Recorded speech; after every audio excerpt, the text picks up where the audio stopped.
প্ৰথমতে 53 সংখ্যক সাংঘাতিক সাৰ্বজনীন শ্ৰী শ্ৰী দুৰ্গা পূজা উদযাপন সমিতি হৈ আমি আপোনালোকৰ চেনেলৰ যোগেদি সমূহ অসমবাসী তথা সকলোসমূহ ভাৰতবাসীলৈ বহুত বহুত শুভকামনা জনাইছোঁ।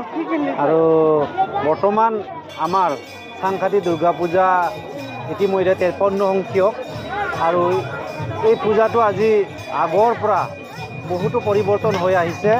প্ৰথমতে আপোনালোকক মই জনাবলৈ পাই খুব আনন্দিত হ'ম যে যেতিয়া আমাৰ পূৰ্বপুৰুষসকলে এই পূজাটো উদযাপন কৰিছিলে তেতিয়া প্ৰথমতে আপোনাৰ বৰপথাৰৰ পৰা কাণ্ডত বুকি পিনে দেৱী মাক অনা হৈছিলে 1971-72 চনৰ কথা। তাৰপিছতে আপোনাৰ লাহে লাহেকৈ ঠেলাৰ মানে কৰিয়ে আনিলে আৰু ঠেলাৰ আনি পিনে আপোনাৰ এনেকুৱা এটা কষ্ট হয় তেতিয়া দৈয়াং নদীত আপোনাৰ ব্ৰিজটো নাছিলে, তো দৈয়াং নদীত নাৱত উঠাই পিনে বহুত কষ্টৰ মাজেৰে তাৰ পৰা ইয়াৰ মানে দুৰ্গা মা বা প্ৰতিমাক আনি ইয়াত প্ৰতিষ্ঠা কৰি পূজা অৰ্চনা কৰিছিলে। তাৰপিছত লাহে লাহে আমি ঘোঁৰা গাড়ীত আনিলোঁ, ঘোঁৰা গাড়ীৰ পৰা লাহেকৈ ট্ৰেক্টৰত আনিলোঁ, ট্ৰেক্টৰৰ পৰা লাহেকৈ আমি ডাঙৰ মানে 407ত আনিলোঁ। আজি তাৰিখত এতিয়া দলং হৈ যোৱাৰ পিছত আমি আপোনাৰ সৰু সৰু যিবিলাক টাটা DI বা আপোনাৰ মহেন্দ্ৰ পিকআপত আনি পূজা উদযাপন কৰিব পাৰিছোঁ। এইটো এটা পৰিৱৰ্তন। আৰু পূজাবিলাক আগত আমাৰ ইয়াত আগত আপোনালোকে সকলোৱে আমি জানো যে কলপাতত ৰভা হৈছিলে, তো আজি তাৰিখত এতিয়া আমি সুন্দৰভাৱে আটকধুনীয়া এটা পেণ্ডেল বনাবলৈ সক্ষম হৈছোঁ। তাৰপিছত ল'ৰা ছোৱালী লাহেকৈ শিক্ষিত হৈছে, এই অঞ্চলতো যথেষ্ট উন্নয়ন হৈছে।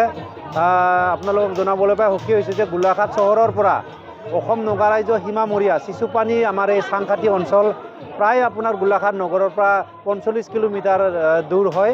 এই ভিতৰুৱা অঞ্চলত আমি খুব শান্তিপূৰ্ণভাৱে ইয়াত আমি পূজা উদযাপন কৰোঁ। আৰু আমাক ইয়াত বৰ্তমান চৰকাৰ ফালৰ পৰা যি পুলিচ প্ৰশাসন বা ওচৰতে CRPF আমাৰ মেৰাপানী থানা পুলিচ প্ৰশাসন যথেষ্ট আমাক সহযোগিতা কৰিছে। আৰু আমাৰ দল সংগঠন আমাৰ বড়ো ছাত্ৰ সন্থা এপছু তেওঁলোকে যথেষ্ট সহায় সহযোগিতা আগবঢ়াইছে। গতিকে তেওঁলোকৰ সকলোৰে সহায় সহযোগিতাৰ শান্তিৰূপে ইয়াত দুৰ্গা পূজা ইয়াত আমি উদযাপন কৰিব পাৰিছোঁ। আৰু বিশেষ হিচাপে আমাৰ এই চাংখাতি দুৰ্গা পূজা আমি দুবাৰ আমি গোলাঘাট জিলা পৰ্যায়ত শ্ৰেষ্ঠ মানে পূজা মণ্ডপ হিচাপে ইয়াৰ চাফ চিকুণ পৰিষ্কাৰ পৰিচ্ছন্নতাৰ কাৰণে আমি বঁটা পাবলৈ সক্ষম হৈছোঁ।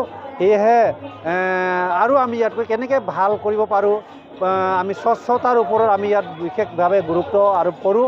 আৰু সকলো জাতি জনগোষ্ঠী মিলি ইয়াৰ শান্তি সম্প্ৰীতিৰে যাতে আমি ইয়াত থাকিব পাৰোঁ আৰু সকলো জাতি গোষ্ঠীৰ যাতে উন্নয়ন হয় তাকে আমি কামনা কৰি ইয়াত পূজা উদযাপন কৰি আহিছোঁ।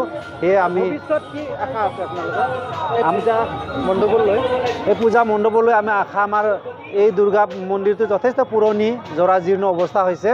গতিকে এই মন্দিৰৰ বেক চাইডৰ আমাৰ যি মানে মন্দিৰৰ ৰাজহুৱা মাটি আছে তাতে আমি প্ৰায় 1 কৰোৰ 20 লাখ টকাৰ এটা প্ৰজেক্ট লৈ আজি 4 বছৰ আগৰ পৰা আমি প্ৰজেক্ট লৈ আমি কাম কৰি আহি আছোঁ।